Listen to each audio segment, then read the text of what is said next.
Hey guys, welcome back to more r/am-I-the-a-hole Reddit stories. In today's Rap Stories video, my girlfriend looked me dead in the eye at dinner and said, "So when are you transferring my half? I just won $350,000 on a scratch-off lottery ticket, and when I told her no, she did not just cry, she went to war. Lawyers, social media, her entire family, but what she didn't realize, I was about to end that war before it even started." Let's dive right into the video. And the first one is titled, "I, 28 male, never thought a $20 scratch-off ticket would completely ruin my life, but here we are." So I've been with my girlfriend, 27 female, for a little over 3 years. We live in a modest apartment, and like most couples our age, we've been grinding away, trying to pay down student loans, keeping up with rent, build up some kind of savings, and I work a regular desk job in logistics and she works in marketing. We've always split expenses down the middle. We had a great relationship, or so I thought, until a massive stroke of luck exposed a side of her that I'd never seen before. So it started a few months ago. On a random Friday after work, I stopped by a local gas station to pick up some basic groceries and a pack of soda, and on a whim I decided to buy a fairly expensive scratch-off lottery ticket. I rarely buy these, but I was just in the mood. I brought the groceries home, tossed the ticket on the kitchen counter, and honestly forgot about it for a few hours. My girlfriend was out having dinner with some coworkers, so I made myself some food and watched a movie. Well, around midnight, right before going to bed, I saw the ticket sitting there. I grabbed a quarter and scratched it off. I had to look at it about 10 times, my hands started shaking. The price amount read $350,000. I sat there in the dark kitchen, my heart pounding against my ribs. I couldn't breathe. It was not enough money to retire forever at 28, but it was absolutely life-changing for me. It meant my student debt was gone instantly, and I suddenly had a massive down payment for a house. When my girlfriend got home half an hour later, I was still sitting at the kitchen table staring at the piece of cardboard. "Hey, what's going on with you?" she asked, putting her keys down. "You look like you've seen a ghost." "Hey, look at this," I whispered, handing her the ticket. She took it, squinted at the numbers, and then her eyes went wide. She started screaming, jumping up and down and throwing her arms around my neck. "Oh my god, we are rich! We can finally buy that car! We can go to Europe! This is insane!" I was caught up in the excitement, so I laughed and hugged her back. In that exact moment, I did not think much about her using the word we. We had been together for 3 years, so it felt natural that she would be happy for our future, but looking back, that was the exact moment the entitlement really kicked in. The next week was a whirlwind. I went to the state lottery headquarters, went through the verification process and filed all the necessary paperwork. Because I wanted to be smart, I immediately hired a reputable financial planner and an accountant to handle the windfall. They set up a dedicated high-yield savings account and a secure investment portfolio for me. The day the money hit my bank account, I sat down to make my first move. I logged into my student loan portal and paid off the remaining $42,000 balance in one lump sum. It felt like a massive weight had now been lifted off my chest. That evening, I took my girlfriend out to a nice steakhouse to celebrate. I paid for the entire meal, which was a rare treat for us since we usually split dining out. Over appetizers, she brought up the money thing again. "So now that the funds are actually in your account, when are you gonna transfer my half?" she asked, taking a sip of her drink. She said it so casually, like she was asking me to pass the salt. I froze my fork halfway to my mouth. And by the way guys, just to quickly interject here, if you would be in OP's position and got such a huge payout from this lottery ticket, would you have given half of the money to your girlfriend of 3 years? Let me know what you would have done in the comments, I'm very curious. But I asked, "What do you mean your half?" She laughed, assumed I was joking. "Your half of the winnings, silly. I already started looking at new cars over the weekend. My SUV is getting so old, I really want to get a reliable crossover before the winter starts. Plus, I want to pay off my credit cards." The air at the table instantly felt heavy. "Sweetheart, I'm not transferring my half of the money to your account." Her smile dropped instantly, her eyes narrowed. "What do you mean you're not?" "We've been together for 3 years. We live together. We talk about marriage all the time. What's yours is mine, right?" "Well, if we were married legally, that might be a different story," I said, trying to keep my voice calm and even, "but we're not married yet. I bought the ticket with my own money. I'm happy to use this money to help our future, like putting down a massive down payment on a house so our monthly mortgage is incredibly low, or paying for a beautiful wedding down the line, no problem." But I'm not just handing over that money in cash for you to spend on a new car and credit cards. She stared at me like I just slapped her across the face.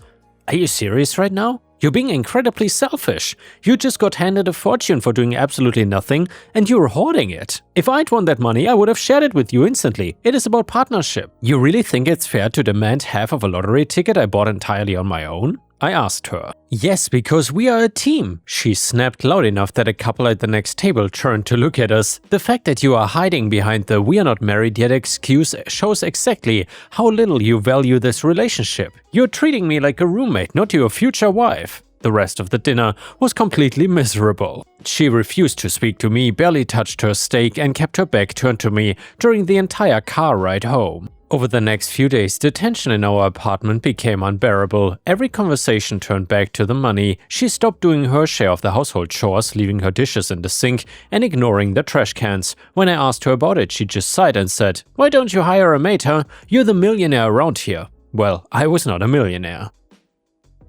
I still had quite a bit left after paying off my student loans, and every penny of it was locked away in investments and saving account earnings interest. I was still going to my regular job every single day, sitting at my desk and working 40 hours a week. My daily life had not changed at all, but her attitude had completely flipped. The breaking point happened about a week later on a Tuesday evening. I came home from work exhausted and found her mother sitting on our living room couch. Her mom lived about 20 minutes away, and while we generally got along, she was known for being incredibly nosy and opinionated.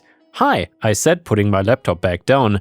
"I didn't know you were coming over tonight." My girlfriend walked out of the kitchen, crossing her arms. Her mom didn't even stand up to greet me. She just glared at me from the sofa. "We need to talk," her mother said, her tone sharp and aggressive. "My daughter has been crying her eyes out for days because of how coldly you're treating her. I honestly cannot believe what a greedy person you're turning out to be." I looked at my girlfriend, then back at her mother. I felt my temper rising, but I forced myself to stay composed. "Well, this is a private matter between the two of us. I don't appreciate you bringing your mom into our financial discussions." "It is not a private matter when you're financially abusing my daughter," her mother yelled, standing up. "She has stuck by you for 3 years. She has helped you pay rent, she has cooked for you, she has loved you, and the second you hit a little bit of good luck, you turn into a selfish monster who keeps all the wealth for himself. She deserves half of that money for everything she has invested in this relationship." Financially abusing her? I asked, completely dumbfounded. Are you kidding me? I pay exactly 50% of everything here. I've never asked her for a dime extra. I just paid off my own debt and I told her I want to buy a house for us to live in. How on earth is that abuse? My girlfriend chimed in, her face red. "You're keeping money that belongs to me. My mom is right about this. You're showing your true colors here. You care more about numbers in a bank account than you do about me or our future. It does not belong to you," I shouted back, finally losing my cool. "I bought the damn ticket. It was my $20. If the ticket had been a loser, would you have handed me $10 to cover half the cost? No, you wouldn't have. You're the only one acting like this because there's a price involved. You're not entitled to a single cent of cash just because we share an apartment." Her mom stepped forward, shaking her head in disgust. "You're an absolute disgrace. I told her you were not man enough for her. If you don't do the right thing and split that money with her by the end of the week, I'm advising her to pack her things and leave you. Let's see how much you enjoy your money when you're completely alone in this apartment. Then she can pack her bags right now," I said, pointing directly at the front door, because I'm not giving her my money to blow on a new car. If she wants to break up over money that didn't even exist 2 weeks ago, then she clearly never cared about me in the first place. My girlfriend burst out crying. She grabbed her purse and ran out the door. Her mother gave me one final hateful glare before slamming the door behind them. The next morning I woke up to a wall of text messages and notifications. My girlfriend had gone entirely nuclear on me. She had posted a massive, completely distorted sob story on her Facebook and Instagram pages. According to her post, I was a greedy, manipulative partner who had won a massive fortune and immediately cut her off financially, forcing her to live in poverty while I hoarded the money. She claimed I was refusing to let her use any of the winnings to pay off her own debt or get a safe car, and that I had kicked her out of the apartment in the middle of the night, and within hours my phone was blowing up. I received angry text messages from her brother, her cousins, and even a couple mutual friends we had known since college. One of our mutual college friends texted me saying, "Hey man, I don't know what's going on, but your girlfriend's post looks really bad. People are saying you're a total jerk for not sharing the lottery money. Is it true that you kicked her out?" I replied immediately, I did not kick her out. She demanded that I wire $190,000 directly into her personal bank account so she could buy some luxury crap.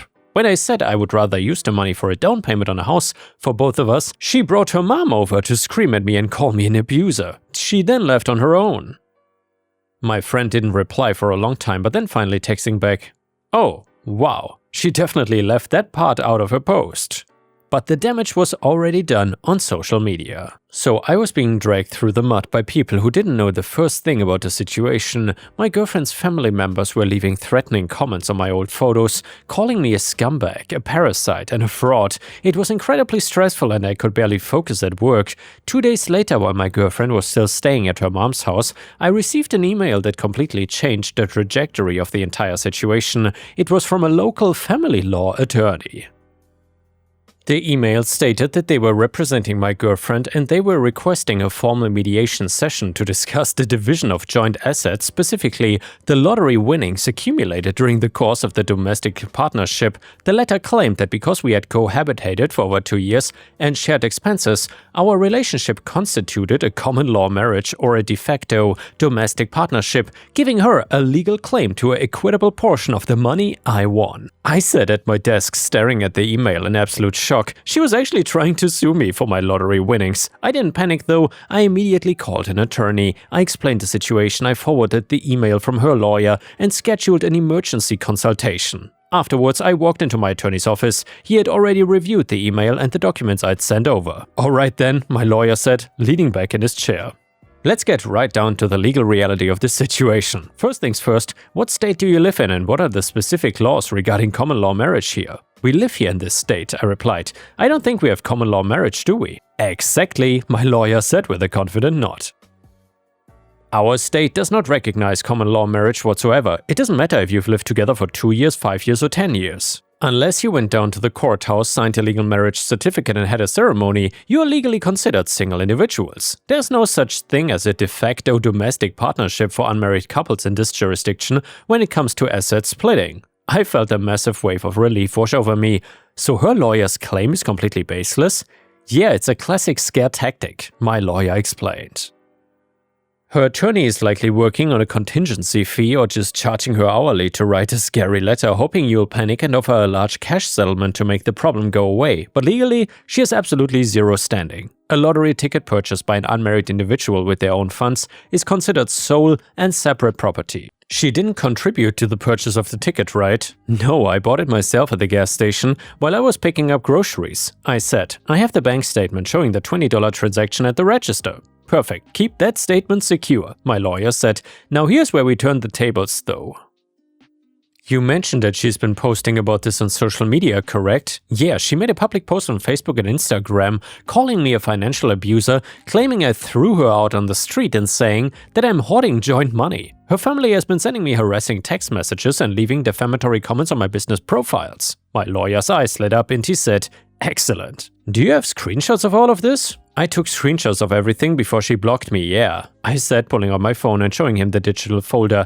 "This is fantastic." My lawyer smiled. "This crosses the line from a messy breakup into a tortious behavior. She is actively damaging your reputation and potentially your livelihood with false statements. Here's what we are gonna do. We are going to reject their mediation request completely. And along with that rejection, I'm gonna draft a formal cease and desist letter regarding civil defamation and harassment."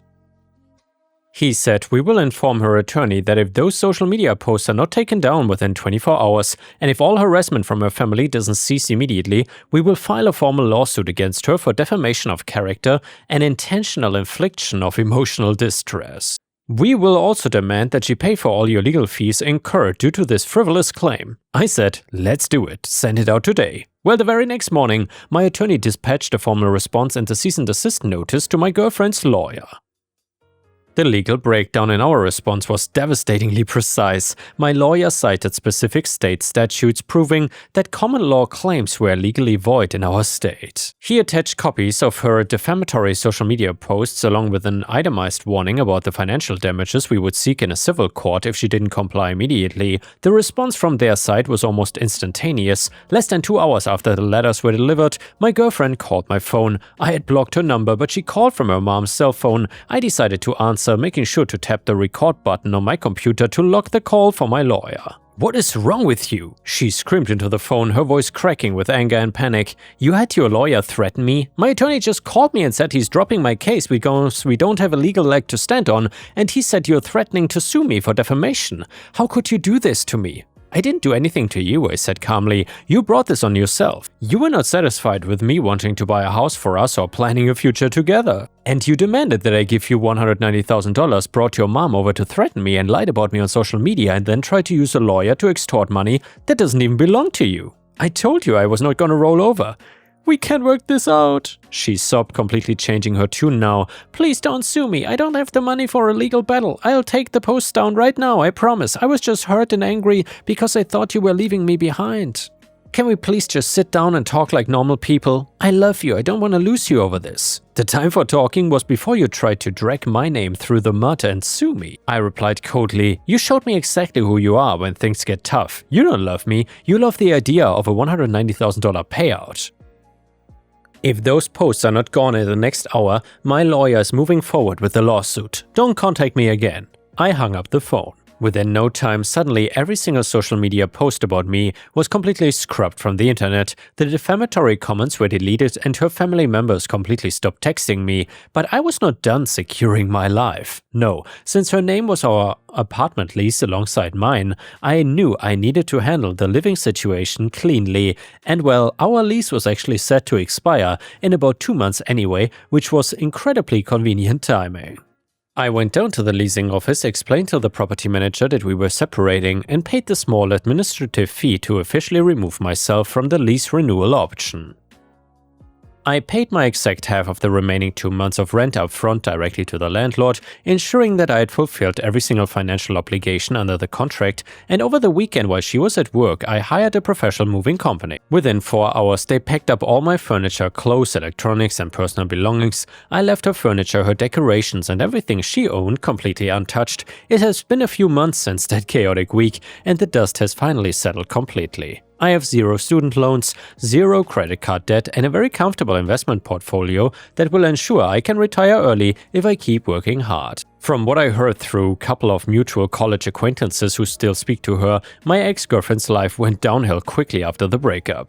Because her mom's house was too far from her office, she had to stay in our old apartment alone. Without me splitting the rent and utilities 50-50, she completely struggled to afford the place on her single marketing salary. She could not afford the renewal rate on her own, so she was forced to move back into her mom's cramped spare bedroom. But to make matters worse, her old SUV finally broke down completely last month, requiring a $4,000 transmission replacement that she had to put entirely on her already maxed out credit cards. She's now deeper in debt than ever before, all the while driving the exact same broken down car she tried to force me to upgrade for her. By the way though, her mom tried to reach out to me through an anonymous email a couple weeks ago, essentially begging me to show some Christian charity and send her daughter a small gift of $10,000 to help her get back on her feet and fix her car. I did not even bother replying. I mean, I lost a toxic relationship and kept my dignity, protected my wealth, and built the foundation for a completely stress-free future. So, internet, am I the a-hole for not giving my girlfriend my lottery winnings? And yeah guys, I gotta say, about this story, something that stuck out to me is how fast the mask came off. He says that they had a great relationship for 3 years, but then when money appears and within literally 1 week, everything goes to hell. That does not develop in just a week. That personality was always there, it just never had a reason to surface because the financial dynamic was equal. The lottery did not change her, it revealed her. Either way, let me know what you think about this in the comments. And a Reddit user wrote, 3 years. 3 years. This woman has been building a life with you. She's been splitting rent in an apartment that benefits you both. She has been emotionally investing in a future you apparently never took seriously. And the second you get a financial windfall, you immediately start talking like a divorce attorney about soul and separate property. That language does not come from love, my dude. That comes from someone who was always keeping score in one way or another. And another Reddit comment said, look, OP is not wrong for protecting his money. I mean, it is his ticket, his purchase, his winnings, full stop. Nobody reasonable is gonna argue that an unmarried partner is entitled to 50% of a lottery win just because they share a lease or something. That is not how any of this really works. And hiring a lawyer after she escalated to legal threats and a public smear campaign, that was completely justified. However, I think OP fumbled the initial conversation badly, and I haven't seen anyone mention it. When your partner of 3 years says, "When are you transferring my half at dinner?" that is the moment for a real, empathetic conversation, not a legal lecture. And the next one is a malicious compliance story, which is titled, "My customer was always asking for a discount. So I've always told him no and that I gave you a fair price, but the customer he always asks and I've asked him too, not too many times, and the other day he asked if we could do anything about the price when I handed him the receipt and I said, sure, let me rewrite the receipt. So I went to my truck and quickly rewrote it for 10% higher and took it back to him. He looked at me like I was crazy, and I told him, you asked if I could do anything about it, and that's all I can do. He asked for the original receipt, and he quickly paid that one. And yeah guys, I hope you have an awesome day, and I will see you again tomorrow.